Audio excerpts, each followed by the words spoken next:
De Samuel, chapitre 20. Il y avait là un méchant homme du nom de Sheba. C'était un fils de Bichri, un benjaminite. Il sonna de la trompette et dit, Il n'y a aucune part pour nous avec David, aucun héritage pour nous avec le fils d'Isaïe. Chacun a sa tente, Israël. Et tous les Israélites s'éloignèrent de David pour suivre Sheba, fils de Bichri. Quant aux Judéens, ils restèrent fidèles à leur roi et l'accompagnèrent depuis le Jourdain jusqu'à Jérusalem. David rentra chez lui à Jérusalem. Le roi prit les 10 concubines qu'il avait laissées pour garder le palais et les installa dans une maison bien surveillée. Il pourvut à leur entretien, mais il n'eut plus de relation avec elles. Elles restèrent enfermées jusqu'au jour de leur mort, vivant dans un état de veuvage. Le roi dit à Amasa, Convoque-moi les hommes de Juda pour dans 3 jours, et toi, présente-toi aussi ici. Amasa partit pour convoquer Juda, mais il eut du retard par rapport au délai que le roi avait fixé. David dit alors à Abishai, Sheba, le fils de Bichri, va maintenant nous faire plus de mal qu'Absalom. Prends toi-même les serviteurs de ton maître et va à sa poursuite. Sinon, il risque de trouver des villes fortifiées et d'échapper à nos regards. Abishai partit en campagne, suivi des hommes de Joab, des Kérétiens et des Pélétiens ainsi que de tous les vaillants hommes. Ils sortirent de Jérusalem afin d'aller à la poursuite de Sheba, fils de Bichri. Ils étaient près de la grande pierre qui se trouve à Gabaon lorsqu'Amasa arriva devant eux. Joab avait une épée à la ceinture, par-dessus les habits qu'il avait mis. Elle était attachée à sa taille, dans son fourreau, et elle en glissa tandis que Joab s'avançait. Joab dit à Amasa, Te portes-tu bien, mon frère? Et de la main droite il attrapa la barbe d'Amasa pour l'embrasser. Amasa ne fit pas attention à l'épée qui était dans la main de Joab, et Joab l'en frappa au ventre. Il déversa ses entrailles par terre sans avoir à lui porter un deuxième coup. C'est ainsi qu'Amasa mourut. Joab et son frère Abishai marchèrent à la poursuite de Sheba, fils de Bichri. Un des hommes de Joab resta près d'Amasa et il disait, Qui aime Joab et qui est pour David?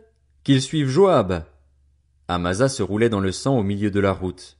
Voyant que tout le peuple s'arrêtait, cet homme le poussa hors de la route dans un champ et jeta un vêtement sur lui. C'est ce qu'il fit lorsqu'il vit que tous ceux qui arrivaient près de lui s'arrêtaient. Quand il fut enlevé de la route, chacun suivit Joab afin de poursuivre Sheba, fils de Bichri. Joab traversa toutes les tribus d'Israël dans la direction d'Abel-Beth-Maaka, et tous les hommes d'élite se rassemblèrent et le suivirent. Ils vinrent assiéger Sheba dans Abel-Beth-Maaka, et ils érigèrent un remblai qui allait jusqu'au rempart de la ville. Tout le peuple qui était avec Joab sapait la muraille pour la faire tomber. Alors une femme pleine de sagesse se mit à crier depuis la ville, Écoutez, écoutez! Dites donc à Joab, approche-toi jusqu'ici, je veux te parler. Il s'approcha d'elle et la femme demanda, Es-tu Joab? Il répondit, C'est bien moi. Elle lui dit, Écoute les paroles de ta servante. Il répondit, J'écoute. Elle dit alors, Autrefois on avait l'habitude de dire que l'on procède à une consultation dans Abel, et c'est ainsi que tout se réglait. Je suis une des villes paisibles et fidèles d'Israël, et tu cherches à faire disparaître une ville qui est une mère en Israël. Pourquoi veux-tu détruire l'héritage de l'Éternel? Joab répondit, Je n'ai certainement pas l'intention de vous détruire et vous ruiner. Il n'en est pas question. Mais un homme de la région montagneuse d'Éphraïm, un dénommé Sheba, fils de Bichri, a levé la main contre le roi David. Livrez-le-moi, et lui seulement, et je m'éloignerai de la ville. La femme dit à Joab, Sa tête te sera jetée par la muraille. Cette femme alla parler à tout son peuple avec sa sagesse, et ils coupèrent la tête de Sheba, fils de Bichri, et la jetèrent à Joab. Joab sonna alors de la trompette. On se dispersa loin de la ville et chacun repartit dans sa tente. Quant à Joab, il retourna à Jérusalem vers le roi. Joab commandait toute l'armée d'Israël. Benaja, fils de Jéhojada, était à la tête des Kérétiens et des Pélétiens. Adoram était préposé aux corvées. Josaphat, fils d'Achilud, était archiviste. Shéja était secrétaire, Tsadok et Abiatar étaient prêtres, et Hira de Jaïr était ministre d'État de David. De Samuel, chapitre 21. Au cours du règne de David, il y eut une famine qui dura 3 ans. David rechercha l'Éternel et l'Éternel dit, C'est à cause de Saül et de sa famille sanguinaire, c'est parce qu'il a fait mourir les Gabaonites. Le roi appela les Gabaonites pour leur parler. Les Gabaonites ne faisaient pas partie des Israélites, c'étaient des survivants des Amoréens. Les Israélites s'étaient engagés envers eux par un serment, pourtant Saül avait cherché à les frapper, dans son zèle pour les Israélites et les Judéens. David dit aux Gabaonites, « Que puis-je faire pour vous? Avec quoi puis-je faire expiation afin que vous bénissiez l'héritage de l'Éternel » Les Gabaonites lui répondirent, « Ce n'est pas pour nous une question d'argent et d'or avec Saül et sa famille, et ce n'est pas à nous de faire mourir quelqu'un en Israël. » Le roi demanda, « Que voulez-vous donc que je fasse pour vous » Ils répondirent au roi, « Puisque cet homme a voulu nous exterminer et qu'il avait le projet de nous détruire pour nous éliminer de tout le territoire d'Israël, qu'on nous livre 7 de ses descendants et nous les pendrons devant l'Éternel à Gibéa, la ville de Saül, celui que l'Éternel avait choisi. » Et le roi dit, « Je vous les livrerai. » Le roi épargna Méphibosheth, le fils de Jonathan et le petit-fils de Saül, à cause du serment que Jonathan, le fils de Saül, et lui-même avaient prêté ensemble devant l'Éternel. Toutefois, le roi prit les 2 fils que Ritzpa, fille d'Ashja, avait donnés à Saül, Harmoni et Méphibosheth, ainsi que les 5 fils que Mérab, fille de Saül, avait donnés à Adriel de Méhola, fils de Barzilaï. Il les livra entre les mains des Gabaonites, et ceux-ci les pendirent sur la montagne, devant l'Éternel. Ils furent tués tous les 7 ensemble. Ils furent mis à mort dans les tout premiers jours de la moisson de l'orge. Ritzpa, fille d'Ashja, prit un sac qu'elle étendit sous elle contre le rocher, depuis le début de la moisson jusqu'à ce que la pluie tombe du ciel sur les corps. Elle empêcha les oiseaux du ciel de s'approcher d'eux pendant la journée, et les bêtes sauvages pendant la nuit. On informa David de ce qu'avait fait Ritzpa, fille d'Ashja et concubine de Saül. Alors David alla prendre les ossements de Saül et de son fils Jonathan chez les habitants de Jabès en Galaad. Ceux-ci les avaient en effet enlevés de la place de Beth-Shan, où les Philistins les avaient suspendus après avoir battu Saül à Gilboa. Il emporta de là les ossements de Saül et ceux de son fils Jonathan. On rassembla aussi les ossements de ceux qui avaient été pendus. On enterra les ossements de Saül et de son fils Jonathan dans le territoire de Benjamin, à Tséla, dans le tombeau de Kis, le père de Saül. On fit tout ce que le roi avait ordonné. Après cela, Dieu fut apaisé envers le pays. Les Philistins firent encore la guerre à Israël. David descendit avec ses serviteurs et ils livrèrent combat contre les Philistins. David eut une défaillance, et Jishbi-Bénob, un descendant de Rapha, eut l'idée de le tuer. Il avait une lance en bronze qui pesait plus de 3 kilos et il était muni d'une épée neuve. Abishai, fils de Tseruja, vint au secours de David et frappa le Philistin à mort. Alors les hommes de David prêtèrent le serment suivant. Tu ne sortiras plus avec nous pour combattre, et ainsi tu ne risqueras pas d'éteindre la lampe d'Israël. Après cela, il y eut encore une bataille contre les Philistins à Gob. C'est alors que Sibécaï le Hushatite tua Saph, qui était un descendant de Rapha. Il y eut encore une bataille contre les Philistins à Gob.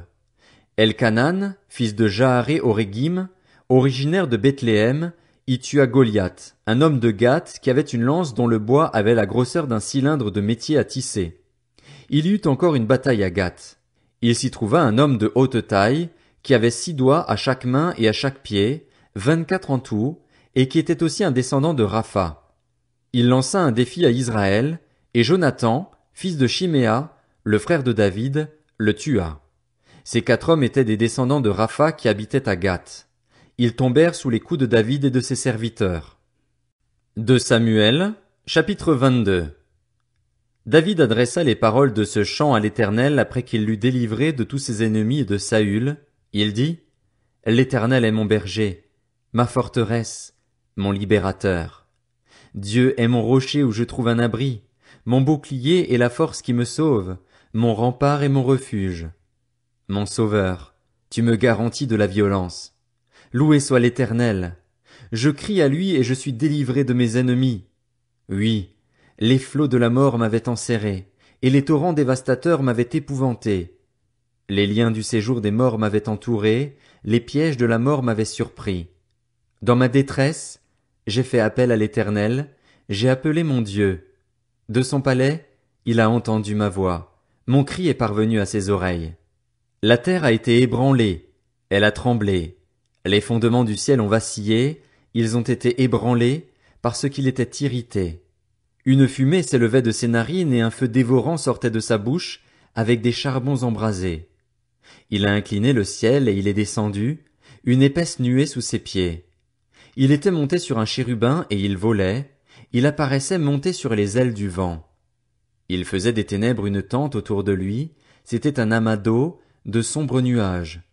Une lumière éclatante le précédait, d'où provenaient tout brûlant des charbons de feu. L'Éternel a tonné du haut du ciel, le Très-Haut a fait retentir sa voix. Il a lancé des flèches et dispersé mes ennemis, il a lancé des éclairs et les a mis en déroute. Le fond de la mer est apparu, les fondements du monde ont été découverts à la menace de l'Éternel, au souffle de ses narines. Il est intervenu d'en haut, il m'a pris, il m'a retiré des grandes eaux. Il m'a délivré de mon adversaire puissant, de mes ennemis qui étaient plus forts que moi. Il m'avait surpris lorsque j'étais dans la détresse, mais l'Éternel a été mon appui. Il m'a mis au large, il m'a sauvé, parce qu'il m'aime. L'Éternel m'a récompensé de ma justice. Il m'a traité conformément à la pureté de mes mains, car j'ai suivi les voies de l'Éternel et je n'ai pas été coupable envers mon Dieu. Toutes ses règles ont été devant moi et je ne me suis pas écarté de ses prescriptions. J'ai été intègre envers lui et je me suis tenu en garde contre mon péché. Alors l'Éternel m'a traité conformément à ma justice, à la pureté qu'il a vue chez moi. Avec celui qui est fidèle, tu te montres fidèle, avec l'homme intègre, tu agis avec intégrité, avec celui qui est pur, tu te montres pur, et avec l'homme faux, tu te montres habile. Tu sauves le peuple qui s'humilie, et tu abaisses ton regard sur les orgueilleux. Oui, tu es ma lumière, Éternel. L'Éternel éclaire mes ténèbres. Avec toi je me précipite sur une troupe tout armée, avec mon Dieu je franchis une muraille. Les voies de Dieu sont droites, la parole de l'Éternel est pure. Il est un bouclier pour tous ceux qui se confient en lui. Qui est Dieu en dehors de l'Éternel, et qui est un rocher, sinon notre Dieu? C'est Dieu qui est ma puissante forteresse et qui me conduit dans une voie droite. Il rend mes pieds aussi agiles que ceux des biches, et il me fait tenir debout sur les hauteurs. Il exerce mes mains au combat et mes bras tendent l'arc en bronze. Tu me donnes le bouclier de ton salut, et je deviens grand par ta bonté. Tu élargis le chemin sous mes pas, et mes pieds ne trébuchent pas. Je poursuis mes ennemis et je les détruis, je ne reviens pas avant de les avoir exterminés. Je les frappe, je les brise, et ils ne se relèvent plus, ils tombent sous mes pieds. Tu me donnes de la force pour le combat, tu fais plier sous moi mes adversaires.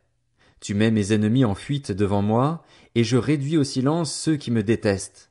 Ils regardent autour d'eux, et personne pour les sauver. Ils crient à l'Éternel, et il ne leur répond pas. Je les réduis en miettes, je les rends pareils à la poussière de la terre, je les écrase, je les piétine comme la boue des rues. Tu me délivres des révoltes de mon peuple. Tu me gardes à la tête des nations, un peuple que je ne connaissais pas mais soumis. Les étrangers me flattent, ils m'obéissent au premier ordre. Les étrangers perdent courage, ils sortent en tremblant de leur forteresse.